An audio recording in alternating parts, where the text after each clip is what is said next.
Mengapa seluruh epidemi wabah penyakit besar terkait dengan Tiongkok? Apakah wabah ini diramalkan dalam ramalan kuno?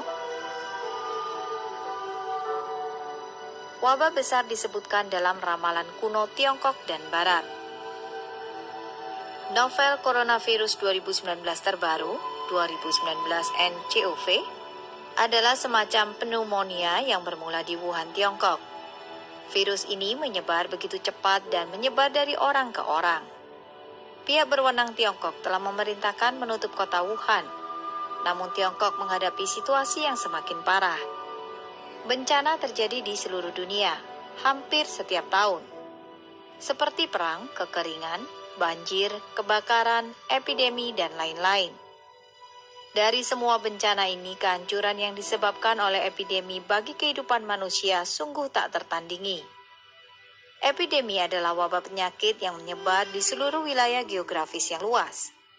Ramalan terkenal dalam sejarah Tiongkok dan Barat diantaranya Tui Beitu oleh Li Chunfeng dan Yuan Tiangkang pada masa dinasti Tang, Puisi Bunga Plum oleh Xiao Yong pada masa dinasti Song, Ma Jianke oleh Zhu Keliang pada masa periode 3 kerajaan, Puisi Pancake oleh Liu Bowen pada masa dinasti Ming, Kitab Wahyu dalam Alkitab, dan Last Properties oleh Nostradamus dan lain-lain. Ramalan-ramalan ini adalah peringatan bagi umat manusia. Antara keduanya, baik catatan oleh Kean, ramalan Korea, dan ramalan Liu Bowen secara eksplisit mengatakan bahwa wabah besar akan menghancurkan umat manusia. Catatan oleh Kean menggambarkan epidemi sebagai 6 sudut. Tidak ada tanda burung melintasi 1000 gunung. 8 laki-laki, tidak ada jejak manusia di 10.000 jalan. 6 sudut adalah kiasan surga. Karakter Tiongkok untuk surga memiliki 6 sudut. 8 laki-laki mengacu pada karakter api. Api surgawi berarti wabah dalam tulisan-tulisan kuno. Ramalan ini berarti ketika wabah besar menimpa umat manusia, Anda tidak akan melihat seekor burung pun di 1000 gunung dan jalanan akan kosong dari manusia. Ada sebuah puisi dalam masa dinasti Ming yang disebut prasasti Liu Bowen. Ramalan ini meramalkan wabah besar di masa depan. Dari 10.000 orang miskin, 1.000 akan ditinggalkan. Dari 10.000 orang kaya, hanya 2 atau 3 yang akan selamat. Jika manusia tidak bertobat dan mengubah cara jahat mereka, kematian mereka akan segera terjadi. Tanah akan tandus tanpa tanaman dan biji-bijian. Di 4 arah tidak akan ada jejak manusia. Jika Anda bertanya-tanya kapan wabah akan melanda, itu akan datang di bulan lunar ke-9 dan ke-10. Mereka yang melakukan perbuatan baik akan tetap hidup, mereka yang melakukan kejahatan akan binasa. Di dunia, ada orang yang berbuat baik memperingatkan orang-orang akan hal ini. Sungguh memalukan jika mereka mengabaikannya, akan binasa dalam krisis ini. Ramalan ini dengan jelas menyatakan bahwa hanya orang yang melakukan perbuatan baik yang akan terhindar dari malapetaka ini. Selanjutnya, ramalan itu mengatakan, selain itu akan ada 10 adegan yang menyedihkan. Pertama, akan ada kekacauan di masyarakat. Kedua, orang akan mati karena kelaparan. Ketiga, Provinsi Hubei, Hunan, Guangzhou akan dilanda bencana. Keempat, pertempuran akan pecah di provinsi-provinsi. Kelima, orang tidak akan bisa hidup damai. Keenam, wabah akan melanda pada bulan September dan Oktober. Ketujuh, tidak ada makanan untuk dimakan, banyak orang akan mati. Kedelapan, mereka yang selamat tidak akan memiliki pakaian untuk dipakai. Kesembilan, mayat akan terkulai tanpa ada yang mengurusnya. Kesepuluh, tahun babi dan tahun tikus akan sulit bagi semua. Sekarang, virus corona menyebar dengan cepat melalui Wuhan.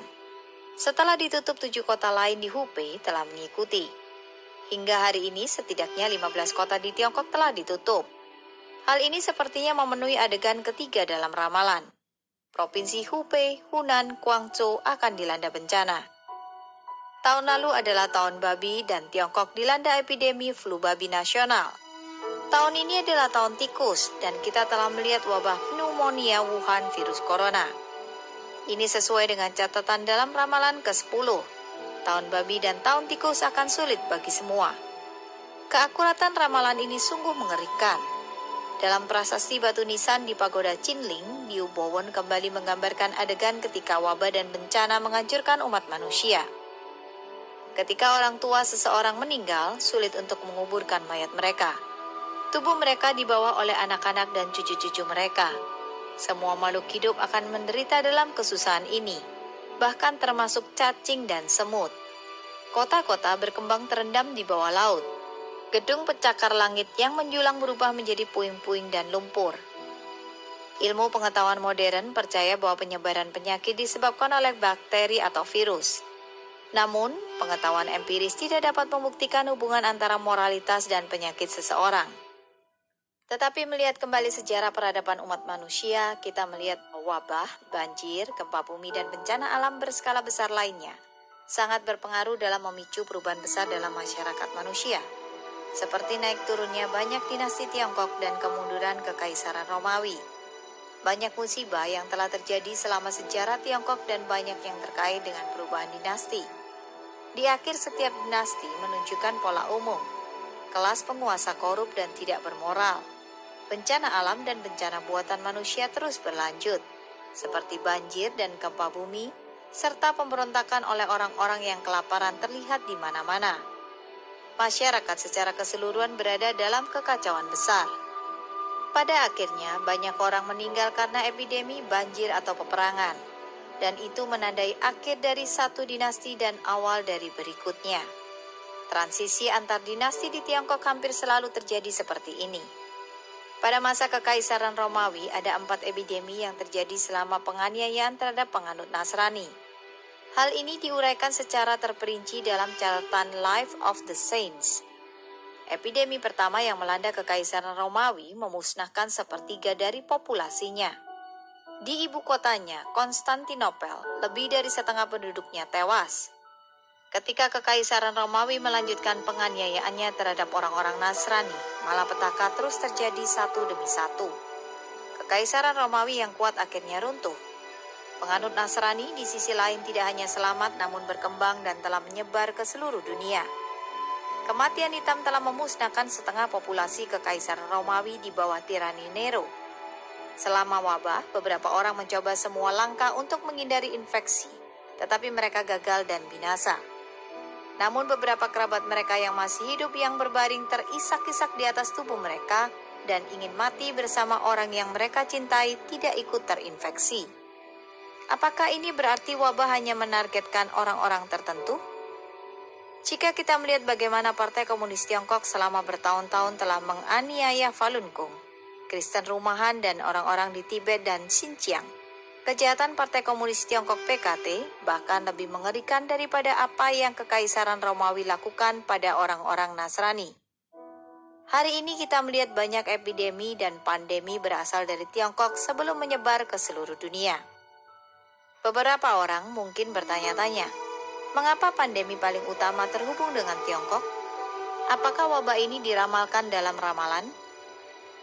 Di permukaan, penyebaran epidemi di Tiongkok terkait dengan kerusakan ekologis besar-besaran Tiongkok, penyalahgunaan narkoba, dan bahkan obat terlarang.